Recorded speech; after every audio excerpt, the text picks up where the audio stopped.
Hi welcome back to my channel. ఈ రోజు కథ సీత ప్రేమ రామునికి 27వ భాగం ముగింపు భాగాన్ని వినిద్దాం. సీత తల్లి కాబోతున్న విషయం రామ్కి చెప్పగానే వారి ఆనందానికి అవధుల్లేవు.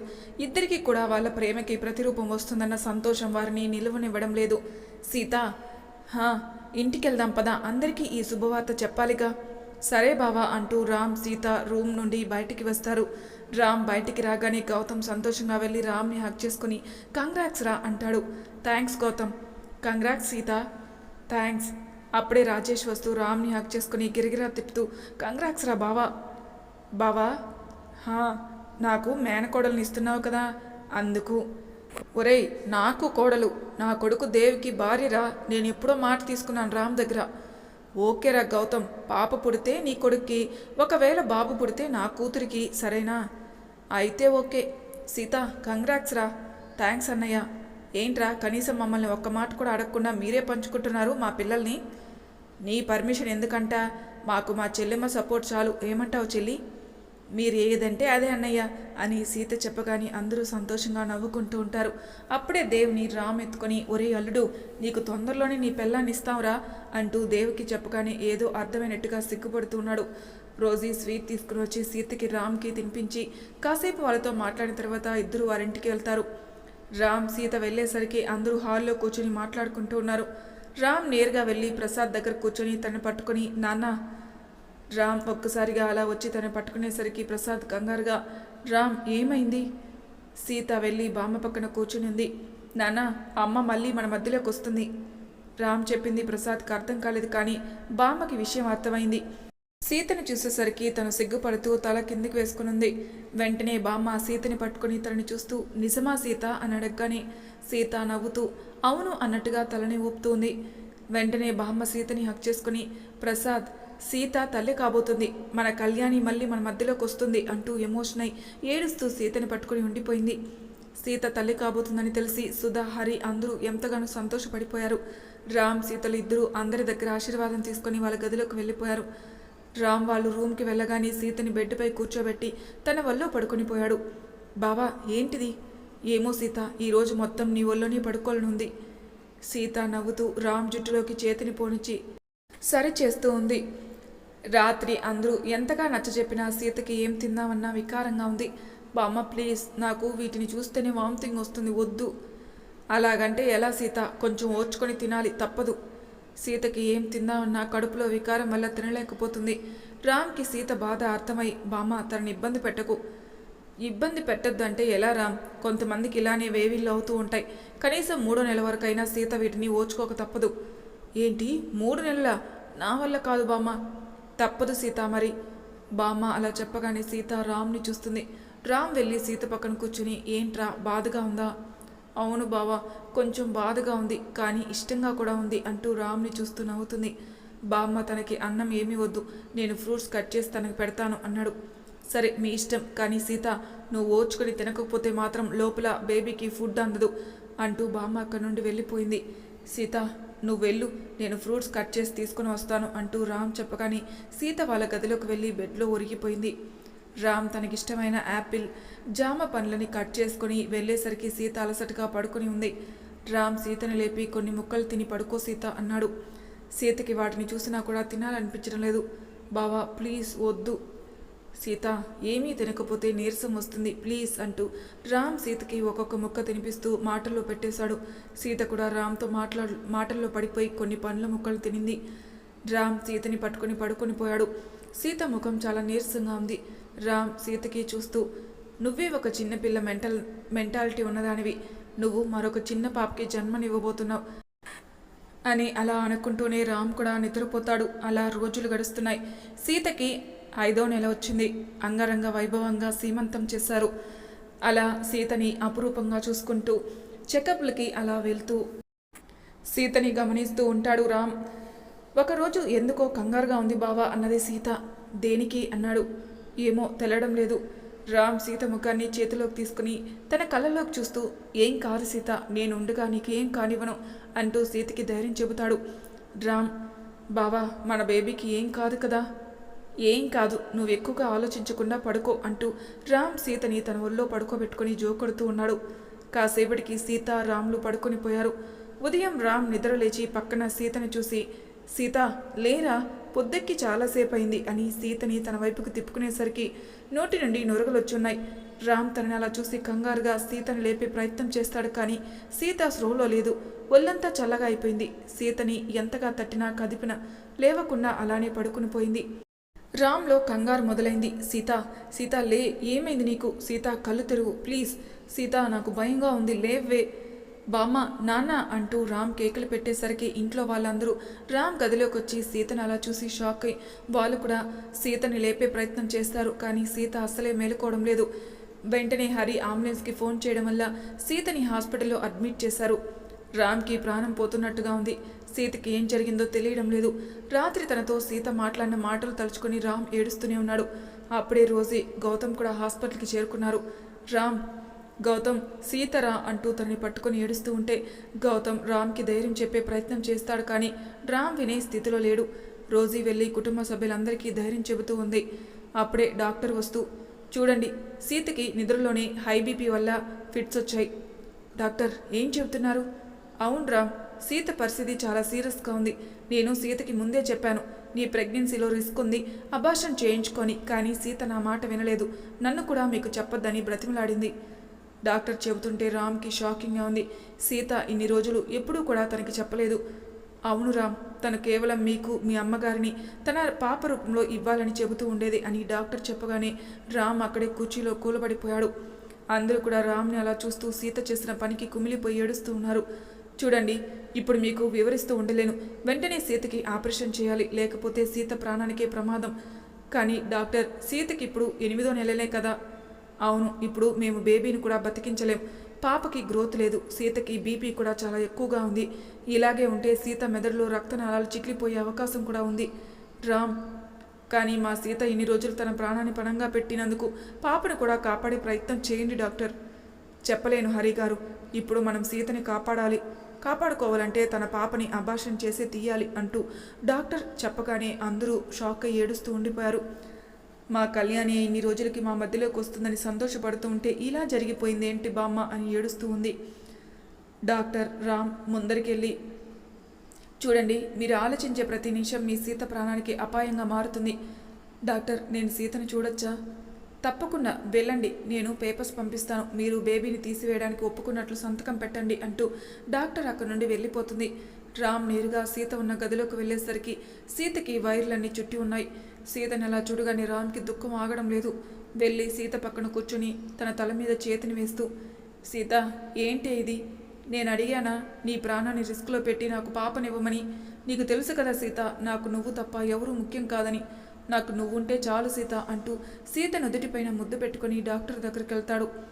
రామ్ బయటకు వచ్చేసరికి అందరూ రోజీని నిలదీస్తూ ఉంటారు. రోజీ, నీకు తెలిసినా కూడా మాకు విషయం ఎందుకు చెప్పలేదు? ఇప్పుడు సీత ప్రాణాలతో పోరాడుతుంది. మాకు చెబితే మేమేమైనా చేసేవాళ్ళం కదా. నేను చెప్పాలనే రోజీ మాట పూర్తి కాకముందే గౌతమ్ తనని చంపపై కొడతాడు. రోజీ, నీకు విషయం ముందే తెలిసినప్పుడు చెప్పుంటే సీతకి ఇప్పుడు ఈ పరిస్థితి వచ్చేదే కాదు అంటూ గౌతమ్ రోజీని కోప్పడుతూ ఉంటాడు. గౌతమ్, ఏంటి పని? నువ్వు రోజీని ఎందుకు కొడుతున్నావు అంటూ రామ్ వచ్చి తనని ఆపుతాడు. రామ్, మనకి తినైనా ముందే విషయం చెప్పి ఉంటే మనం సీతని కాపాడుకునే వాళ్ళం కదరా. రోజీ రామ్ని చూస్తూ, అన్నయ్య, నేను మీకు చెప్పాలని ఎంతగానో ప్రయత్నం చేశాను. కానీ సీత నన్ను తన మీద ఒట్టి వేయించుకొని నన్ను కట్టిపడేసింది. అందుకే మీకు ఎవరికీ చెప్పలేకపోయాను అంటూ రోజీ కింద కూర్చొని ఏడుస్తూ ఉంది.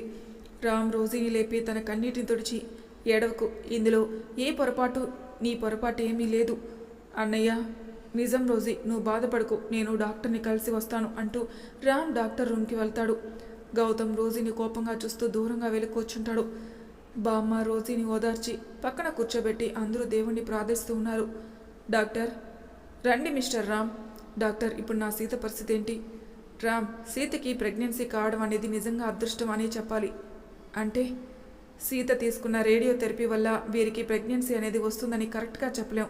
కానీ సీత అదృష్టం వల్ల తనకి ప్రెగ్నెన్సీ అయింది. సహజంగా క్యాన్సర్ ట్రీట్మెంట్ తీసుకునేవారు ముందుగానే వారు స్పర్మ్ని భద్రపరిచి ట్రీట్మెంట్ తర్వాత దాని ద్వారా ప్రెగ్నెన్సీ పొందుతారు. రేడియేషన్ కారణంగా కావచ్చు, లేదా సహజంగానే కావచ్చు. సీత గర్భాశయం బిడ్డని మోసే అంత బలంగా లేదు. ఆ విషయం నేను సీతకు చెప్పాను, వెంటనే అబార్షన్ చేయించుకోమని. కానీ తను నా మాట వినలేదు. తనకి బిడ్డ కావాలని, నన్ను బలవంతంగా తనకి ట్రీట్మెంట్ ఇవ్వాలని, ముఖ్యంగా మీకు ఈ విషయం ఎప్పటికీ చెప్పొద్దని నన్ను బాగా ఇబ్బంది పెట్టడం వల్ల నేను కూడా సీతకి సపోర్ట్ చేసే పరిస్థితి వచ్చింది. ఒక డాక్టర్గా నేను చేసింది తప్పే, కానీ సీత బాధని చూశాక తప్పలేదు. మీకు తెలుసా రామ్, సీతకి ఒకే ఒక కోరిక, తన బేబీని మీ చేతుల్లో పెట్టాలని. డాక్టర్ అలా చెప్పగానే రామ్ తనతో, డాక్టర్, నాకు రూపం తెలియని నా పాప కన్నా నా సీత ముఖ్యం డాక్టర్. అది నా జీవితంలోకి వచ్చిన ఇన్ని రోజులు నాకు మా అమ్మ ప్రేమను పంచింది. నా జీవితంలో నాకు పిల్లలు లేకున్నా నా కంటి పాపగా నాకు నా సీత చాలు. ఇప్పుడు సీతకి అబార్షన్ చేయాలా? తప్పదా డాక్టర్? తప్పదు రామ్, సీతకి బీపీ పెరుగుతూనే ఉంది. ఇంకా బేబీని తన కడుపులో ఉంచితే సీత ప్రాణానికి కూడా ప్రమాదం ఉంది. బేబీని సీతకి అబార్షన్ కావడానికి మెడిసిన్ ఇస్తూ తనకి ముందు నార్మల్గానే పెయిన్స్ వస్తాయి, తర్వాత బేబీ చనిపోయి బయటకు వస్తుంది. తప్పదు అంటే ఆపరేషన్ గురించి ఆలోచిస్తాను. డాక్టర్ చెబుతూ ఉంటే రామ్కి ఏడుపు ఆగడం లేదు. డాక్టర్, మీరు సీతకి ట్రీట్మెంట్ మొదలు పెట్టండి. సరే అంటూ డాక్టర్ తన ముందుకి కొన్ని పేపర్స్ పెడుతుంది. రామ్ వాటిపైన సైన్ పెడుతూ ఉంటే రామ్ కన్నీరు వాటి మీద పడి ఆ సంతకాన్ని చెరిపివేస్తున్నాయి. రామ్ సంతకం పెట్టి బయటికి వెళ్ళడానికి తిరగగానే, రామ్, సీత పాప గురించి అడిగితే ఏం చెబుతావు? నా పాప తానే డాక్టర్ అంటూ రామ్ అక్కడి నుండి వెళ్ళిపోతాడు. సీతకి స్పృహ వచ్చేసరికి అందరూ వెళ్ళి సీత చుట్టూ చేరిపోయారు. బామ్మ, నాకేమైంది? ఏం లేదు సీత, నీకు కొంచెం నీరసం వల్ల తల తిరిగి పడిపోతే ఇక్కడికి తీసుకొచ్చాం. అవునా? మరి బావ ఎక్కడా కనిపించడం లేదు, బయట ఉన్నాడు అంటూ అందరూ బయటికి రాగానే రామ్ సీతని దగ్గరికి వెళ్తాడు. సీత రామ్ని చూడగానే లేచి కూర్చుని తనని చూస్తూ ఉంది. ఏంటి బావా, ఏడ్చావా? ఏమైంది బావా? డాక్టర్ ఏం చెప్పారు అంటూ సీత భయపడుతూ రామ్ని అడుగుతుంది. సీత అడుగుతూనే ఉంది, కానీ రామ్ ఏం చెప్పడానికి సిద్ధంగా లేడు. బావా, మాట్లాడవేంటి? అప్పుడే ఒక సిస్టర్ వచ్చి తనకి పెట్టిన సెలైన్ బాటిల్ ఇంజెక్షన్ వేస్తూ ఉంది. ఒక 4 ఇంజెక్షన్లు వేయగానే సిస్టర్ అక్కడి నుండి వెళ్ళిపోయింది. బావా, సీత ఆకలిగా ఉందా? అవును బావా అని సీత చెప్పగానే తను తెచ్చిన టిఫిన్ ఓపెన్ చేసి తనకు తినిపిస్తూ ఉంటాడు. బావా, నాతో ఎందుకు మాట్లాడడం లేదు? చెప్పు బావా ప్లీజ్. సీతకి టిఫిన్ తినిపించడం పూర్తి కాగానే రామ్ అక్కడి నుండి వెళ్ళిపోతాడు. రామ్ ప్రవర్తన సీతకు అర్థం కాక, బావకి ఏమైంది? ఎందుకు నాతో మాట్లాడడం లేదు? ఒకవేళ డాక్టర్ నా విషయం చెప్పిందా? అందుకే నా బావ నా మీద కోపంగా ఉన్నాడా అంటూ సీత ఆలోచనలో ఉండగానే సీతకి మెల్లగా పెయిన్ స్టార్ట్ అయ్యాయి. నొప్పి కొంచెం కొంచెం ఎక్కువగా అవుతూ ఉంది. సీత ఆ నొప్పిని తట్టుకోలేక గట్టిగా అరవడం స్టార్ట్ చేసింది. అమ్మా అమ్మా అంటూ సీత అరుపు విని బయట ఉన్న అందరూ లోపలికి వచ్చారు. అమ్మ, బామ్మ, నాకు కడుపు నొప్పిగా ఉందమ్మా, తట్టుకోలేకపోతున్నాను అమ్మా అంటూ సీత ఏడుస్తూనే ఉంది. సుధా, రోజీ, బామ్మ ఎంతగా తనని సముదాయించినా తన నొప్పికి ఓర్చుకోలేక ఏడుస్తూ, రోజీ నాకు ఏమవుతుంది? ఇప్పుడు నొప్పి ఎందుకు వస్తుంది అంటూ సీత ఏడుస్తూ ఉంటే అందరికీ ఏం చెప్పాలో తెలియక నొప్పి భరించలేక ఏడుస్తూనే ఉంది సీత. అప్పుడే అక్కడికి డాక్టర్ వస్తుంది. సీతను చూసి తనని పట్టుకుని తన కడుపుపై చూస్తూ ఉంది. డాక్టర్, నాకేమవుతుంది? ఎందుకు నొప్పులు వస్తున్నాయి? సీత అడిగినా కూడా డాక్టర్ ఏమీ చెప్పకుండా తన పని తాను చేసుకుపోతుంది. సీతకి డాక్టర్ ప్రవర్తనతో కోపం వచ్చి తనని దూరంగా నెట్టేస్తూ ఉంది సీత. సీత, డాక్టర్, మీరు నా దగ్గరికి రావద్దు, వస్తే నేను అంటూ అక్కడే ఉన్న కత్తిని తీసుకొని తన చేతి మీద పెట్టుకొని ఎవరికి దగ్గరికి రానివ్వడం లేదు. చెప్పండి, నాకెందుకు నొప్పులు వస్తున్నాయి? మీరు చెప్పకపోతే నేను ఇప్పుడే నా నరం కోసుకుని చస్తాను అంటూ సీత బెదిరిస్తూ ఉంది. సీత, ఆగు, నేను చెప్పేది విను. అయితే చెప్పండి డాక్టర్, నాకేమైంది? నాకు ఇప్పుడు మీరేం చేస్తున్నారు? సీత, నీకు బీపీ ఎక్కువగా ఉండడం వల్ల ఫిట్స్ వచ్చాయి, అందుకే నీ బిడ్డని అబార్షన్ చేసి తీసువస్తున్నాం.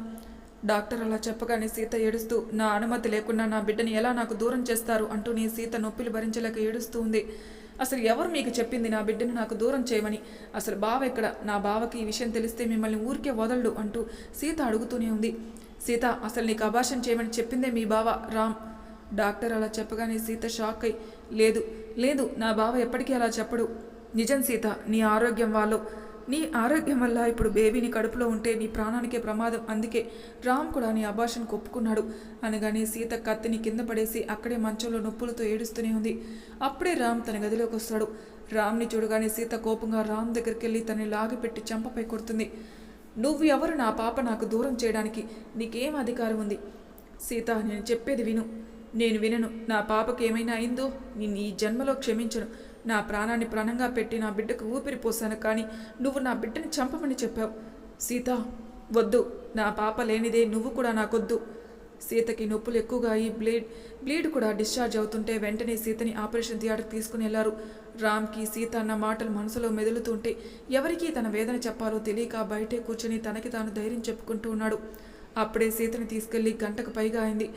డాక్టర్ బయటకు వచ్చి అందరిని చూస్తూ సీత ప్రాణానికి ప్రమాదం లేదు, కానీ పాప అంటూ తను అక్కడి నుండి వెళ్ళిపోయింది. అందరికీ విషయం అర్థమైంది కాబట్టి ఎక్కడి వారు అక్కడే ఏడుస్తూ కూర్చునిపోయారు. బేబీ నెలలు నిండగా పుట్టడం వల్ల బరువు తక్కువగా పుట్టిన తనని ఒక గుడ్డలో చుట్టి రామ్ చూస్తూనే చూస్తానంటే డాక్టర్ తన చేతికిస్తుంది. రామ్ తన పాపని చేతిలోకి తీసుకుని తన ముఖాన్ని తడుముతూ ప్రాణం లేని తన బిడ్డను చూసుకుంటూ అక్కడే కింద కూర్చుని తనను హత్తుకుంటూ ఏడుస్తూ ఉన్నాడు. రామ్ వేదన తీరడం లేదు. తన పాప కాలని ముద్దు పెట్టుకుంటూ తనివి తీరా చూసుకుంటూ ఉన్నాడు రామ్. స్వీటీ, నేనురా మీ డాడీని, ఒకసారి నన్ను చూడవా అంటూ రామ్ పాప చేతులను పట్టుకుని తనతో మాట్లాడుతూనే ఉన్నాడు. రామ్ రామ్ స్వామి వచ్చారా, చూడండి మా పాపని, చాలా ముద్దుగా ఉంది అంటూ రామ్ బేబీ నుదుటి మీద ముద్దు పెడతాడు. రామ్ అలా చేయగానే స్వామి వారి మనసుకి చాలా బాధగా ఉంది. రామ్, ఏంటిది స్వామి? మీకు అన్నీ తెలుసు, నా పాప గురించి కూడా మీకు ముందే తెలుసు, కానీ మీరు నాకు చెప్పలేదు. మీరు కూడా నన్ను మోసం చేశారు స్వామి. అది విధి రామ్, ఎవరూ మార్చలేరు. అవును, విధి. నా జీవితంలో నేను ఎప్పుడు విధి చేతిలో ఓడిపోతూ గెలుస్తూనే ఉన్నాను, కానీ ఇప్పుడు నా జీవితంలో ఓడిపోయాను స్వామి. నా సీతకి నేను నా ముఖాన్ని ఎలా చూపించాలి? తన బిడ్డ ఎక్కడ అంటే నేను ఏమని చెప్పాలి స్వామి అంటూ రామ్ పాపని హత్తుకుని ఏడుస్తూనే ఉన్నాడు. స్వామివారికి కూడా ఏం చేయాలో చెప్పాలో తెలియక రామ్ని చూస్తూ ఉండిపోయాడు. అప్పుడే తన చిన్ని చిన్ని అడుగులతో స్వామివారిని చూస్తూ రామ్ దగ్గరికి వచ్చాడు దేవ్ వెనుక గౌతమ్, రాజేష్ ఉన్నారు. ఒరే రామ్, నువ్వే ఇలా అయిపోతే సీతకి ఎవర్రా ధైర్యం చెప్తారు అంటూ రామ్ పక్కన చేరి ఓదారుస్తున్నారు రాజేష్, గౌతమ్. దేవ్ రామ్ చేతిలో ఉన్న పాపని చూస్తూ రామ్ దగ్గరగా వచ్చి తనను చూస్తూ తన చేతిని పట్టుకుని ఏడుస్తూ తనని విడవడం లేదు. అలా ఏడుస్తున్న దేవుని గౌతమ్ తీసుకున్నా కూడా తన పాప చేతిని విడవకుండా గట్టిగా పట్టుకుని ఏడుస్తూ ఉంటే దేవ్ కన్నీరు పాప పాదాల మీద పడగానే పాపలో కదలిక వచ్చి తను గట్టిగా ఏడవడం స్టార్ట్ చేసింది. ఒక్కసారిగా పాప ఏడ్చేసరికి అక్కడ అందరూ షాక్ అయి తనని చూస్తూ ఉన్నారు. రామ్ వెంటనే పాపని డాక్టర్ దగ్గరికి తీసుకుని పరుగున వెళ్తాడు. డాక్టర్ కూడా పాప ఏడవడం చూసి ముందు షాక్ అయిన తర్వాత వెంటనే ట్రీట్మెంట్ స్టార్ట్ చేసింది. అందరికీ కూడా విషయం తెలిసి రామ్ దగ్గరికి చేరుకొని డాక్టర్ ఏం చెబుతుందా అని బయట ఆతరంగా ఎదురు చూస్తున్నారు. కాసేపటికి డాక్టర్ బయటకు వచ్చి రామ్ ముందు నిలబడి, రామ్, మీరు మిరాకిల్స్ నమ్ముతారా? డాక్టర్ అడిగిన దానికి రామ్ తనని ఆశ్చర్యంగా చూస్తూ ఉన్నాడు. డాక్టర్ నవ్వుతూ, రామ్, మీది సీతది ఎంత స్వచ్ఛమైన ప్రేమ, మీ ప్రేమే మీ ప్రేమని, అదే మీ బేబీని కాపాడింది. డాక్టర్ అలా చెప్పగానే రామ్ సంతోషానికి అవధులే లేవు. డాక్టర్, మీరు చెప్పేది నిజం రామ్. మీ బేబీ సీతకి మేము అబార్షన్ కావడానికి ఇచ్చిన మెడిసిన్ ఏమీ తీసుకోలేదు, సరికదా? నెలలు నిండుకున్న పుట్టినా కూడా తనలో ఎలాంటి కాంప్లికేట్స్ లేవు. పాప పూర్తిగా ఆరోగ్యంగా ఉంది. మీ ప్రేమకి ఏ దైవ బలమో కూడా తోడైనట్టుంది రామ్. కాకపోతే పాపను ఒక వారం రోజులు ఇంక్యుబేటర్లో ఉంచాలి. తనకి వెచ్చదనం చాలా అవసరం. Thanks doctor, thank you very much అంటూ రామ్ వెళ్ళి వాళ్ళ నాన్నని హక్ చేసుకుని ఏడుస్తూ ఉంటాడు. రామ్, ఏంట్రా ఇది? సంతోషపడవలసిన టైంలో. అవును నాన్న, ఒక తండ్రిగా మీరు పడ్డ బాధ సంతోషాలు నేను తండ్రిని అయ్యాక తెలిసింది నాన్న అంటూ రామ్ ప్రసాద్ని హత్తుకొని ఉండిపోయాడు. బామ్మ కూడా రామ్ని హక్ చేసుకుని ధైర్యం చెప్పింది. సుధా, హరిలు సంతోషంలో మునిగిపోయారు. గౌతమ్, రాజేష్లు రామ్ని హక్ చేసుకుని రామ్ సంతోషంలో పాలు పంచుకున్నారు. రామ్ గౌతమ్ చేతిలో ఉన్న దేవుని ఎత్తుకుని, నువ్వే కాపాడుకున్నావురా నా బేబీని, తన ప్రేమ ఎప్పటికీ నీదేరా అంటూ దేవుని హక్ చేసుకుని ఉండిపోయాడు. దేవ్ కూడా రామ్ని పట్టుకుని తన కళ్ళ నీటిని తన చిన్ని చిన్ని చేతులతో తుడుస్తూ నవ్వుతూ ఉన్నాడు. రోజీ గౌతమ్ దగ్గరకు వచ్చి నిలబడి తనని చూస్తూ ఉంది. గౌతమ్ ముందు కోపంగా ఉన్న రోజీ తనని పట్టుకుని సారీ చెప్పగానే గౌతమ్ కూడా నవ్వుతూ రోజీని హక్ చేసుకుని తనని కొట్టినందుకు సారీ చెప్తాడు. అలా ఇద్దరి మధ్య ప్రేమ కొనసాగింది. రామ్ స్వామి అంటూ రామ్ ఎమోషన్ అయి వెంటనే వెళ్ళి స్వామి వారిని హత్తుకొని పోతాడు. స్వామివారికి కూడా రామ్ని తనని హత్తుకునేసరికి ఆయనకి కూడా ఎంతో సంతోషంగా అనిపించింది. సీతకి కాసేపటికి మెలకువ రాగానే తనకి జరిగిన అబార్షన్ గుర్తుకు వచ్చి వెంటనే లేచి ఏడుస్తూ తనకి పెట్టిన సెలైన్ బాటిల్ తీసేసి అక్కడున్న వస్తువులన్నీ విసిరివేస్తూ ఉంది. మేడం ఆగండి ప్లీజ్ అని సిస్టర్ ఎంతగా చెప్పినా సీత వినే పరిస్థితిలో లేదు. వెంటనే బయటికి వచ్చి అందరికీ చెప్పగానే అందరూ లోపలికి వెళ్ళాలని చూసేసరికి రామ్ వాళ్ళని ఆపి తన సీత దగ్గరికి వెళ్తాడు. రామ్ని చూడగానే సీతకి కోపం ఇంకా పెరిగిపోయింది. సీత కోపంగా రామ్ మీదకి వస్తువులు విసిరివేస్తూ ఉంది. రామ్ మాత్రం సీతని చూస్తూనే తన దగ్గరికి వెళుతూ ఉన్నాడు. సీత మాత్రం రామ్ తన దగ్గరికి వస్తూ ఉంటే కోపంగా చూస్తూ ఉంది. రామ్ సీత దగ్గరికి వెళ్ళి సీత చేతిలో ఉన్న వస్తువుని తీసి పక్కన పెట్టి తన ముఖాన్ని చేతిలోకి తీసుకుని, సీత వద్దు, నువ్వు నాతో మాట్లాడుకు, నా బేబీని నువ్వే చంపేశావు. రామ్ సీత ముఖానికి తన ముఖాన్ని దగ్గరగా పెట్టి, నేను ఎప్పుడైనా అడిగానా నీ ప్రాణాన్ని రిస్క్లో పెట్టి నాకు పాపనివ్వమని? రామ్ తనని అడగగానే సీత సైలెంట్గా రామ్ కళ్ళలోకి చూస్తూ ఉంది. చెప్పు సీత, నేను ఎప్పుడైనా అడిగానా? సీత రామ్ కళ్ళలోకి చూస్తూ లేదు అని చెబుతుంది. మరి ఎందుకే నీ ప్రాణాన్ని రిస్క్ చేసి మరీ ఇలా ప్రెగ్నెన్సీ ఉంచుకున్నావు? సీత ఏడుస్తూ రామ్ ముఖాన్ని పట్టుకొని, ఎందుకంటే నా బావ ప్రేమకి నేను ఇవ్వడానికి ఇంతకన్నా గొప్ప బహుమతి నా దగ్గర లేదు కాబట్టి అంటూ సీత రామ్ని హక్ చేసుకుని ఏడుస్తుంది. రామ్ కూడా సీతని మరింత గట్టిగా పట్టుకొని తన పడ్డ బాధ తీరే వరకు తనని పట్టుకుని ఉండిపోయాడు. బావా, హా, నేను నీకు మీ అమ్మగారిని ఇవ్వలేకపోయాను బావా, సారీ.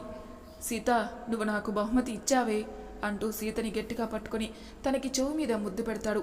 రామ్ చెప్పగానే సీత షాక్ అయి రామ్ కౌగిలి నుండి విడిపడి, బావా నువ్వు చెప్పేది?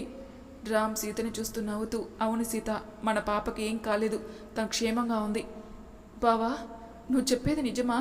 లేకపోతే పిచ్చి, నేను చెప్పేది నిజమే అంటూ రామ్ సీత కళ్ళ వెంట కన్నీరు తుడుస్తూ ఉంటే వాటిని తుడిచి ముద్దు పెట్టుకొని తన కళ్ళలోకి చూస్తాడు. సీత, రామ్ పాప క్షేమంగా ఉందని చెప్పగానే రామ్ ముఖం నిండా ముద్దులతో నింపేసింది. సీత ఆగవే, మన బేబీ కూడా కొంచెం నీ ముద్దుల్ని దాచవే అని రామ్ చెప్పగానే సీత రామ్ని కొడుతూ ఉంది. బావా, నాకు బేబీని చూడాలని ఉంది, బేబీని చూస్తావా? హా. రామ్ సీతని తన చేతుల మీద ఎత్తుకుని తనని పాప దగ్గరికి తీసుకుని వెళ్ళి ఇంక్యుబేటర్లో ఉన్న పాపని చూపిస్తాడు రామ్. సీత తన పాపని చూస్తూ కన్నీరు వస్తూ ఉంటే తన పాపని గ్లాస్ నుండి చూస్తూ ముద్దు పెట్టుకుంటుంది. రామ్ సీతను అలా చూసి తనని పట్టుకుని, సీత, మన పాప తొందరలోనే నీ ఒళ్ళోకి వస్తుంది అంటూ సీతని మళ్ళీ తన గదిలోకి తీసుకుని పోయి పడుకోబెడతాడు. వెళ్తున్న రామ్ చేతిని పట్టుకుని, బావా, హా, సారీ. దేనికి? నిన్ను కోపంలో కొట్టాను కదా అందుకు అని సీత ముఖం కిందికి వేసుకుంటుంది. రామ్ సీతని చూస్తూ నవ్వుతూ తన తలని రామ్ తలతో ఢీకొట్టి, పర్వాలేదు, కొట్టింది నా పెళ్ళామే కదా అంటూ సీత నుదుటిన ముద్దు పెట్టుకుని సీతని రెస్ట్ తీసుకోమని వెళ్ళిపోతాడు. అప్పుడే 6 నెలలు గడిచిపోయాయి. ఇంట్లో హడావిడిగా ఉంది. అందరూ బిజీగా తిరుగుతూ ఉన్నారు. రామ్ సీతల పాపకి తను కోలుకున్న తర్వాత ఇప్పుడు నామకరణం, అన్నప్రాసన చేస్తున్నారు. మరి ఆ మాత్రం హడావిడి లేకపోతే ఎలా చెప్పండి? రామ్ సీతల ప్రేమకి గుర్తును సీత ఎత్తుకుని కిందికి తీసుకుని వస్తూ ఉంటే అందరూ అపురూపంగా చూస్తూ ఉన్నారు. ఫంక్షన్కి మైథిలి తన బావని తీసుకుని వస్తుంది. మైథిలిని చూసిన రామ్, సీత చాలా సంతోషపడతారు. బాగున్నావా మైథిలి? బాగున్నా మేడం. మరో 10 రోజుల్లో నాకు మా బావకి పెళ్లి నిశ్చయం చేశారు మేడం. మీరు రామ్ గారు తప్పకుండా రావాలి అంటూ తన పెళ్లి శుభలేఖని రామ్కి, గౌతమ్, రాజేష్ అందరికీ ఇస్తూ తన పెళ్లికి ఆహ్వానిస్తుంది. అందరూ కూడా మైథిలిని సంతోషంగా ఆశీర్వదిస్తారు. కాసేపటికి మాధవ్ వాళ్ళ అమ్మ లలిత గారు, లిల్లీ వాళ్ళ నాన్నగారు రామ్ కూతురి నామకరణానికి వస్తారు. లిల్లీని చూడగానే రాజేష్ లవ్ ఎట్స్ ఫస్ట్ సైట్ అన్నట్టు తనని చూస్తూ ఉండిపోతాడు. రామ్ వారిని ఆహ్వానించి వారి చేతుల్లో తన పాపని ఉంచి, నా పాపని ఆశీర్వదించనమ్మా అనగానే వారు ఆ పాపని ఎత్తుకుని ముద్దు చేస్తూ తనని హత్తుకుంటూ ఉండిపోతారు. రామ్ సీతలు వారి దగ్గర ఆశీర్వాదం తీసుకొని మాట్లాడుకుంటూ ఉండగా రాజేష్ లిల్లీని కళ్ళార్పకుండా చూస్తూ ఉంటాడు. అది గమనించిన తను, మీకేమైనా కంటి సమస్య ఉందా? తను అలా అడగగానే, లేదు, ఎందుకు? అప్పటి నుండి నన్ను అలాగే చూస్తూ ఉంటే అడుగుతున్నానులే. లేదు, మీరు ఎవరైనా ప్రేమిస్తున్నారా? ఏంటి? అదే, మీరు ఎవరైనా ప్రేమిస్తున్నారా పెళ్లి చేసుకోవడానికి? అసలు ఏం అడుగుతున్నావు? నీకు అర్థమవుతుందా? అవుతుంది, నేను మిమ్మల్ని ప్రేమిస్తున్నాను. మీరు ఒప్పుకుంటే మీ పెద్దవాళ్ళతో మాట్లాడి మిమ్మల్ని పెళ్లి చేసుకుంటాను అని రాజేష్ చెప్పగానే, నేను మాధవ్ చెల్లిని, నాకు తెలుసు, కానీ నా లైఫ్కి సంబంధించి ఎలాంటి నిర్ణయమైనా మా అన్నయ్య తీసుకుంటాడు.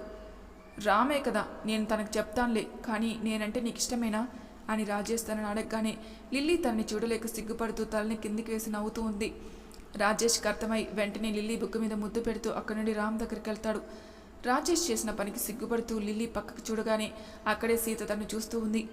లిల్లీ సీతకి చూడగానే వదినా అది అంటూ ఏదేదో మాట్లాడుతూ ఉంటే సీత తన దగ్గరికి వెళ్ళి నవ్వుతూ లిల్లీని హక్ చేసుకుని, రాజేష్ అన్నయ్య నీకు సరైన జోడి అని చెప్పగానే లిల్లీ ఏడుస్తూ సీతకి పట్టుకుని ఉండిపోతుంది.